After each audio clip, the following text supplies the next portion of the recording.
Okay, last lecture के अंदर हम लोगों ने कुछ इंपॉर्टेंट पॉइंट डिस्कस करे थे, और जैसा कि आपको पता है कि ये जो एग्जाम पॉइंटर सीरीज चल रही है, इसके अंदर हम वो सारे पॉइंट खोज खोज के लाते हैं जिससे प्रीवियस ईयर के पेपर्स आए हुए हैं या आएंगे। सही है। तो आपने देखा होगा, जो भी मैंने देखा, बहुत अच्छे कमेंट आए हैं और काफ़ी लोगों को पसंद आ रही है सीरीज़। ये जो सीरीज़ है एग्जाम पॉइंटर की, मैंने डिफरेंट डिफरेंट सब्जेक्ट्स के लिए बनाई हुई है, और इस सीरीज़ के अंदर हमारा पूरा फोकस रहता है ऐसे इंपॉर्टेंट पॉइंट कवर करना जिसके आने के चांसेस मैक्सिमम है। तो मेरा ये रहता है कि अगर आप ये सीरीज़ देख के जाओगे, खासकर जब आप रिवाइज कर रहे हो, तो 90% चांसेस होंगे कि आपका एग्जाम में क्वेश्चन सही जाएगा। ठीक है, उसी के ऊपर मेरा क्वेश्चन, मतलब 90% चांस है कि आपको इसमें से क्वेश्चन मिल जाएगा। इसके ऊपर मेरा पूरा फोकस रहता है, उसी तरीके से हम इस सीरीज़ को तैयार कर रहे हैं। और एक चीज़ और बता दूं कि इस सीरीज़ की, जब ये सीरीज़ कंप्लीट हो जाएगी, तो इसके जो PDF नोट्स हैं, इसको मैं शेयर कर देता हूँ अपने सुपर प्राइम ग्रुप में। पुराने सारे मैंने शेयर कर दिए हैं, धीरे धीरे आने वाले समय में शेयर कर दूंगा जो भी नोट्स हमारे पास अवेलेबल हैं, जो भी बचे हुए हैं। ठीक है। ओके, पॉइंट नंबर 13 की बात करते हैं कि इंपॉर्टेंट पॉइंट है कि जब भी हम अर्थिंग इलेक्ट्रोड की बात करते हैं, वही ना जो अर्थ के अंदर गाड़े जाते हैं अर्थिंग प्रोवाइड करने के लिए, आपको याद रखना है कि वो हमेशा गाड़े जाएंगे वर्टिकल पोजीशन में। हमेशा वर्टिकल पोजीशन में इनको प्लेस करा जाता है। कभी भी देख लेना, चाहे वो कॉपर की प्लेट हो, कॉपर की रॉड हो, एल्युमिनियम हो, GI हो, कोई भी हो, हमेशा वो वर्टिकल ही डाले जाएंगे। तो याद रखना, वर्टिकल पोजीशन काफ़ी बार पेपर में पूछा गया है।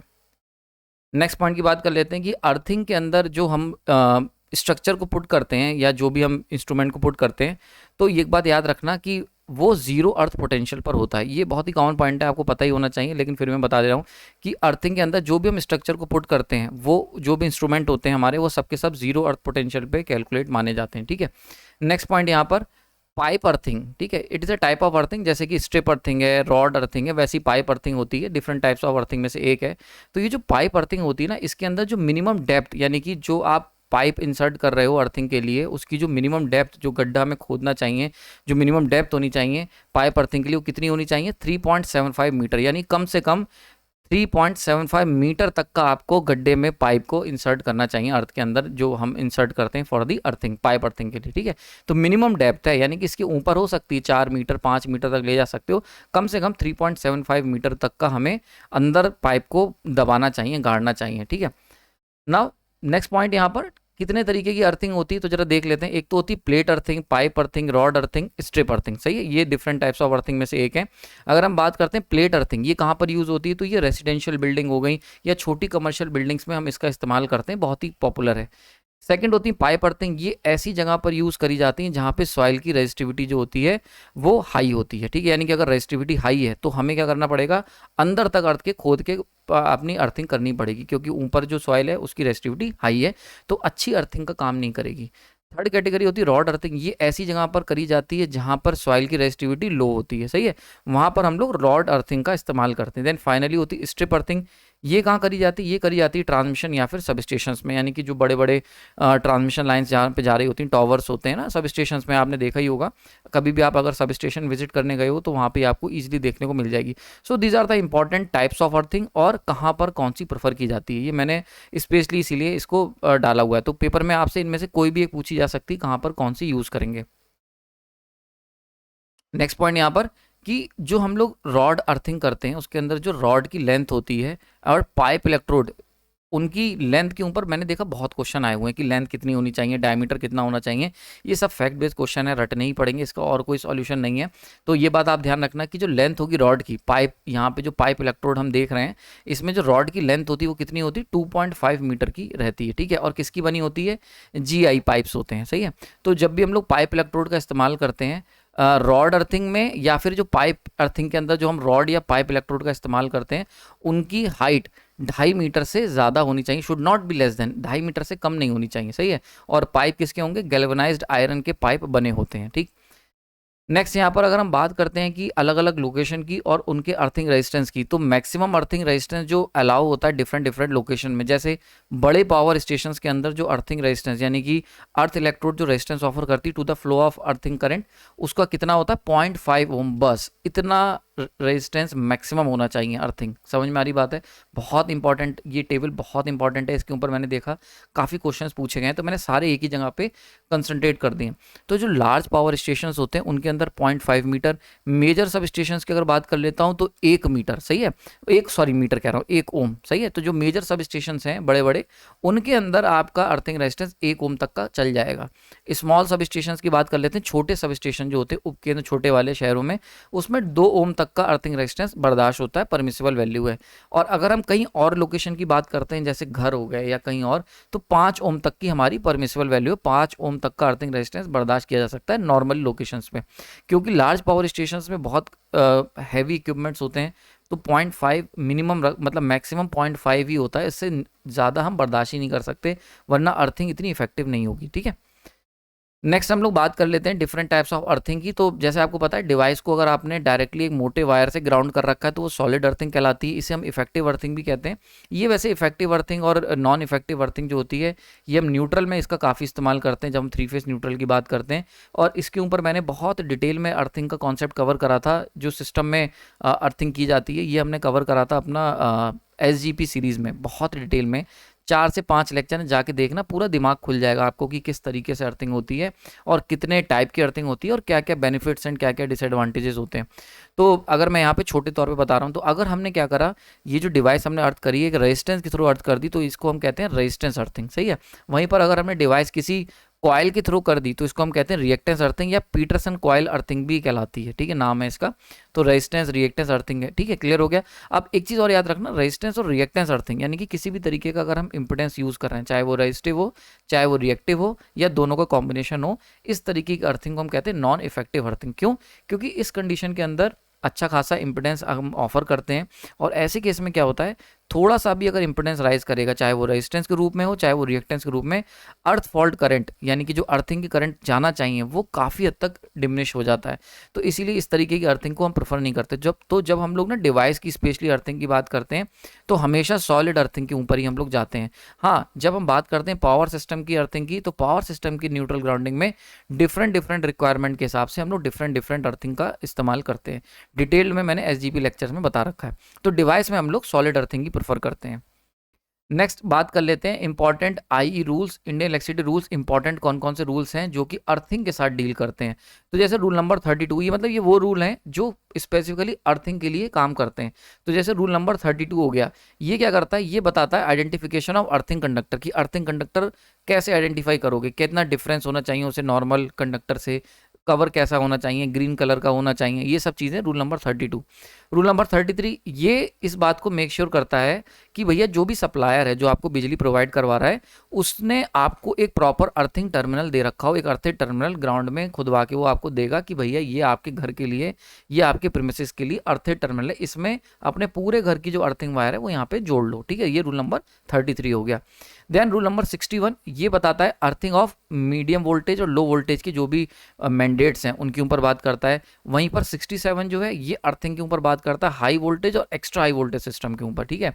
और इनको हम लोग कनेक्शन विद अर्थ रूल के नाम से भी जाना जाता है। तो रूल नंबर 67, 61 ये सब कनेक्शन विद अर्थ के रूल के नाम से जाने जाते हैं, कि मतलब अर्थ के साथ कनेक्ट करो, कनेक्ट विद अर्थ या कनेक्शन विद अर्थ के नाम से जाने जाते हैं। तो कभी अगर एग्जाम में आ जाए इनमें से कौन सा रूल कनेक्शन विद अर्थ के नाम से जाना जाता है या कनेक्ट विद अर्थ के नाम से, तो इनमें से जो भी ऑप्शन दे रखा हो उस पर टिक कर देना, ठीक है, क्लियर हो गया यहाँ पर। नेक्स्ट रूल नंबर 90 ये बात करता है अर्थिंग की ओवरहेड लाइंस की, जो ओवरहेड ट्रांसमिशन लाइन चल रही है ना, इनकी अर्थिंग के ऊपर बात करता है। So these are the important rules जो कि स्पेसिफिकली अर्थिंग के ऊपर बात करते हैं अगर हम IE रूल्स की बात करते हैं तो। नेक्स्ट, अगर डिफरेंट टाइप्स ऑफ अर्थिंग की बात करी जाए, सही है, तो उनमें से जैसे मैंने बताया आपको, स्ट्रिप हो गई, रॉड हो गई, पाइप हो गई, है ना, और ये डिफरेंट टाइप्स ऑफ अर्थिंग होती, प्लेट हो गई। तो इनमें सबसे सस्ती अर्थिंग पता है कौन सी होती? पाइप अर्थिंग जो होती है सबसे ज़्यादा सस्ती होती, सबसे चीपेस्ट अर्थिंग है पाइप अर्थिंग, ठीक है, among the different types of earthing, याद रखना।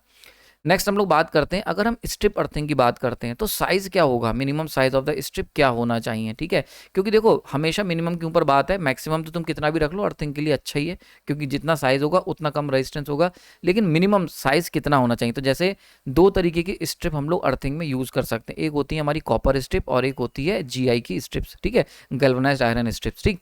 तो मैं जब अपने समय की बता रहा हूँ, 2013-14 में हम लोग सब स्टेशन विजिट करने गए थे, तो वहाँ पर जो अर्थिंग थी वो GI स्ट्रिप के थ्रू उन्होंने कर रखी थी, ठीक। अब मैं बात करता हूँ कि जो जीआई स्ट्रिप होती हैं इनकी जो डायमेंशन है वो 25 mm बाई 4 mm, यानी कि यहाँ पर याद रखना लेंथ की बात नहीं हो रही है। देखो अगर हम एक स्ट्रिप को देखते हैं तो स्ट्रिप इस तरीके से बनी होती है ना। तो एक तो उसमें हो गई इसकी चौड़ाई, और एक हो गई थिकनेस हो गई, और एक हो गई लंबाई। तो लंबाई की बात नहीं हो रही, लंबाई कितनी भी ले सकते हो, मेन बात हो रही है इस चौड़ाई की और इस थिकनेस की। ठीक है, तो ये जो थिकनेस है ये कितनी, 4 mm की थिकनेस, यानी कि मोटी कितनी होगी स्ट्रिप, तो 4 mm की मोटाई हो गई, और चौड़ी कितनी होगी, तो 25 mm की चौड़ाई हो गई। So that is your specification. Copper strip की बात कर लेते हैं, तो चौड़ाई तो सेम हो गई 25 mm, ये एक सेट स्टैंडर्ड कर दिया है। थिकनेस 1.6 mm कर सकते हैं। रीजन बहुत बार मैंने बताया है, क्योंकि कॉपर एक बहुत अच्छा कंडक्टर है कंपेयर टू दी जीआई। ठीक है, तो इसीलिए एल्युमिनियम हो या कॉपर, एल्युमिनियम हो या जीआई हो, हमेशा कॉपर अगर हम सेम काम के लिए यूज़ कर रहे हैं तो कम एरिया, कम पतले पतले वायर कॉपर के सेम काम करेंगे, जो कि चौड़े एल्युमिनियम या फिर जीआई के वायर काम करेंगे, जीआई स्ट्रिप काम करेंगे। ठीक है ना। अगर हम बात करते हैं पाइप अर्थिंग की, यानी कि इस तरीके का पाइप अगर अर्थिंग में हम डालते हैं तो इसकी स्पेसिफिकेशन बहुत बार पेपर में पूछा गया है, खासकर यूपी पीसीएल जेई में काफ़ी बार आया हुआ है। ठीक है, तो आप इसको जरा अच्छे से समझ लो। इसकी जो लेंथ होगी, यूपी पीसीएल जेई में क्वेश्चन पूछा गया था, तो ये जो पाइप अर्थिंग की जो लेंथ होती है कितनी होती है, 2.5 मीटर की होती है। मैंने ऊपर भी अभी बताया था आपको, चाहे वो कॉपर का हो चाहे वो गैल्वेनाइज्ड आयरन हो, दोनों की लेंथ जो होगी वो 2.5 मीटर की ही होगी। हाँ, डायमीटर की बात चेंज हो जाती है। तो डायमीटर अगर हम बात करते हैं पाइप अर्थिंग में, तो डायमीटर भी देखो सेम है। गैल्वेनाइज्ड आयरन है तो भी 38 mm का आप डायमीटर यूज करोगे, और कॉपर है तब भी 38 mm का ही डायमीटर यूज करोगे, एज पर रिकॉर्ड जो भी हमें डायमेंशन दी गई है उसके हिसाब से मैं बता रहा हूँ। ठीक है, नेक्स्ट हम लोग बात कर लेते हैं, ये तो होगा पाइप अर्थिंग। अगर रॉड अर्थिंग यूज कर रहे हो तो रॉड अर्थिंग में डायमीटर पूछा जाता है, बहुत इंपॉर्टेंट है। रॉड अर्थिंग में डायमीटर कितना होता है, 12.5 mm अगर कॉपर यूज कर रहे हो, और 16 mm अगर गैल्वेनाइज्ड स्टील यूज कर रहे हो। ठीक है, ध्यान रखना। तो लेंथ तो आपकी 2.5 मीटर ही रहेगी, याद रखना। लेंथ मैंने आपको ऊपर ही बताया था, चाहे आपकी रॉड हो या फिर आपका पाइप हो, याद है मैंने ऊपर इस पॉइंट को कवर भी करा था बहुत डिटेल में। तो चाहे आपकी रॉड हो चाहे, हाँ ये देखो ये वाला पॉइंट है। ठीक है, लेंथ ऑफ चाहे रॉड यूज करो या फिर पाइप इलेक्ट्रोड यूज करो, लेंथ हमारी 2.5 मीटर ही रहने की है। सही है, तो लेंथ हमारी 2.5 मीटर रहेगी। और अगर डायमीटर की बात करते हैं तो अगर आप पाइप यूज कर रहे हो तो डायमीटर 38 mm के अप्रॉक्स, 38 mm से लेकर वैसे तो 70 mm तक होता है, बट 30 mm मिनिमम आप मान लो। और अगर रॉड अर्थिंग यूज कर रहे हो तो 12.5 mm for the copper, 16 mm for the GI galvanized steel. ठीक है, नेक्स्ट हम लोग बात कर लेते हैं, अगर हम लोग छोटे पावर इंस्टॉलेशन की बात करते हैं, जो छोटे लेवल के जैसे घर हो गए या जो हमारे रेसिडेंशियल प्रेमिसेस होते हैं, इनकी बात मतलब हम कमर्शियल प्रेमिसेस छोटे वाले उनकी बात करते हैं, तो एक गैल्वेनाइज्ड आयरन की या फिर कॉपर की सिंगल प्लेट जो है वो इनफ है अर्थिंग के लिए। जैसे हम लोग, मैंने आपको बताया ना प्लेट अर्थिंग होती है, एक टाइप होता है प्लेट अर्थिंग। तो यहाँ पर मैं वो बताया जा रहा है, ये पूछा जाता है कई बार कि कितनी प्लेट की ज़रूरत पड़ेगी। तो एक्चुअली नंबर ऑफ प्लेट्स हमें तब बढ़ानी पड़ती हैं जब हमारा जो अर्थिंग रेजिस्टेंस होता है वो ज़्यादा हो रहा होता है। तो प्लेट बढ़ा के हम लोग क्या करते हैं, अर्थिंग रेजिस्टेंस को फर्दर डाउन करते हैं। बट आपको पता है कि अगर हम अदर एप्लीकेशंस की बात करें, रेसिडेंशियल या कमर्शियल, तो 5 ओम तक का मैक्सिमम अर्थिंग रेजिस्टेंस का अलाउ परमिसिबल होता है। तो generally in case of small power installation जो घर में या कमर्शियल बिल्डिंग्स में होते हैं, एक प्लेट जो होती है चाहे वो गैल्वेनाइज्ड आयरन की हो या कॉपर की हो, सफिशिएंट होती है अर्थिंग के लिए। नाउ अगर हमें अर्थिंग को फर्दर रिड्यूस करना है, अर्थिंग रेजिस्टेंस को, तो प्लेट को हम लोग इंक्रीज कर सकते हैं, जैसा मैंने बताया। नेक्स्ट पॉइंट की बात कर लेते हैं कि मिनिमम सेपरेशन जो एडजेसेंट इलेक्ट्रोड के बीच में होना चाहिए, मिनिमम कितना होना चाहिए। जैसे आपने देखा कि 3 इलेक्ट्रोड गाड़ी हमने अर्थिंग के लिए, तो इन 3 इलेक्ट्रोड के बीच में जो मिनिमम सेपरेशन है वो कितना होना चाहिए, तो should not be less than 3 meter, यानी कि कम से कम 3 मीटर का तो मिनिमम डिस्टेंस हो ही हो। और बढ़िया कौन सी चीज़ होगी, क्योंकि ये तो हो गई मतलब जस्ट काम चलाने वाली बात, काम चलेगा 3 मीटर में। और अगर मैं कहूँ कि प्रेफरेबल, यानी कि कौन सा सजेस्ट किया जाता है, तो सजेस्ट किया जाता है twice the length of the electrode, यानी कि जो भी आप इलेक्ट्रोड अर्थ में गाड़ रहे हो फॉर दी अर्थिंग के लिए, तो अगर 3 इलेक्ट्रोड गाड़े हैं तो मान के चलते हैं अगर 6 मीटर की इलेक्ट्रोड गाड़े हैं तो प्रॉपर इनके बीच में कितनी होनी चाहिए, twice the length of the electrode जो सेपरेशन होना चाहिए, यानी कि 12 मीटर का कम से कम सेपरेशन होना चाहिए इनमें। ये सब स्पेसिफिकेशन जब हम पावर स्टेशंस में जाते हैं जहाँ पर मेनली यूज़ करे जा रहे हैं या कहीं पर बड़ा प्रेमिसेस होता है, वहाँ पर ये बहुत अच्छे से इनके ऊपर काम किया जाता है। तो एज अ जूनियर इंजीनियर अगर आप एग्ज़ाम दे रहे हो या फिर एज एन इंजीनियर, तो ये चीज़ें आपको पता होनी चाहिए कि जो इलेक्ट्रोड हम गाड़ रहे हैं उनके बीच का जो सेपरेशन है वो मिनिमम जो है वो 3 मीटर होना चाहिए। और प्रेफरेबल कौन सा है, प्रेफरेबल मतलब जो हम सजेस्ट करेंगे जिसमें बहुत अच्छी हमें अर्थिंग मिलेगी, वो होता है twice the length of the electrode जो भी आप यूज़ कर रहे हैं। सही। नेक्स्ट एक बहुत इंपॉर्टेंट पॉइंट आता है कि जब भी हम लोग ना अपने घर की अर्थिंग करते हैं तो ये सजेस्ट करा जाता है कि जो अर्थिंग इलेक्ट्रोड है वो जो भी हम इंस्टॉल कर रहे हैं वो हमारे घर से कम 1.5 मीटर की दूरी पे होनी चाहिए। Should not be done at least more than 1.5 metre.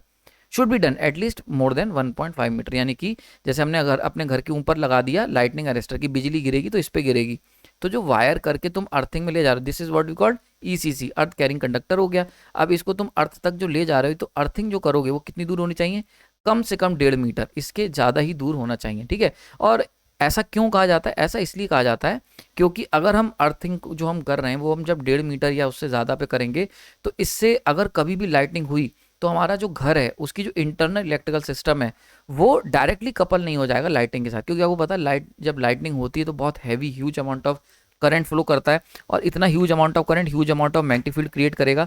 तो ये जो ह्यूज अमाउंट की मैग्नेटिक फील्ड क्रिएट होगी ये हमारे घर को ना अफेक्ट करे, या हमारे जो घर के इलेक्ट्रिकल अप्लाइंसेज हैं वो इसके साथ डायरेक्टली कपल ना हो जाए। तो इसके लिए ज़रूरी है कि कम से कम आप 1.5 मीटर या उससे ज़्यादा दूरी पर आप जाके ये अर्थिंग करो, ताकि हमारे जो घर है वो हमारे ये अर्थ जो लाइटनिंग गिरी है उसके साथ डायरेक्टली कपल ना हो जाए। क्लियर हो गया यहाँ पे। तो 1.5 मीटर का कम से कम दूरी रखी जाती है, ठीक है, क्लियर हो गया, ताकि हम प्रॉपर हमारे अंदर के इलेक्ट्रिकल डिवाइसेज जो हैं वो सेफ रह सकें। तो this is all about the earthing. अभी तक पार्ट 2 ये है अर्थिंग का, और नेक्स्ट जो इंपॉर्टेंट पॉइंट है, क्योंकि बहुत टाइम लग रहा है, मैं कंटिन्यूसली इस पे इकट्ठे कर रहा हूँ पॉइंट्स, तो जैसे जैसे इकट्ठे होंगे हम और इसका वीडियो बनाएंगे। तो नेक्स्ट वीडियो में बात करेंगे और इंपॉर्टेंट पॉइंट की, और इसके जो पीडीएफ नोट्स हैं ये मैं आप लोग के साथ शेयर कर दूंगा एक बार। अभी part 3 I think last part होगा, उसके अंदर हम पूरा कंपाइल कर देंगे अर्थिंग को। कैसा लगा लेक्चर, पसंद आया तो ज़रूर बताना। और इसके पीडीएफ नोट्स पुराने जो हमारे एग्जाम पॉइंटर सीरीज़ है उसके पुराने नोट्स हम लोगों ने सुपर प्राइम ग्रुप पे डाले हुए हैं। साथ ही साथ सुपर प्राइम ग्रुप पे सबसे इंपॉर्टेंट यूथ पब्लिकेशन सीरीज़ आपको मिल रही है, और यूथ पब्लिकेशन सीरीज़ के अंदर बहुत ही इन डेप्थ सॉल्यूशन मैंने कराया है मीज़रमेंट का, 3 फेज इंडक्शन मोटर, सिंक्रोनस, है ना, SGP, बेसिक इलेक्ट्रिकल, यानी कि वो ऐसी सारी सीरीज जिनको मैंने अपने मेन लेक्चर्स में नहीं कवर करा है पर वहाँ पर ज़रूर कवर करा है। तो जाके देखना, और कीमती समय देने के लिए अगेन धन्यवाद।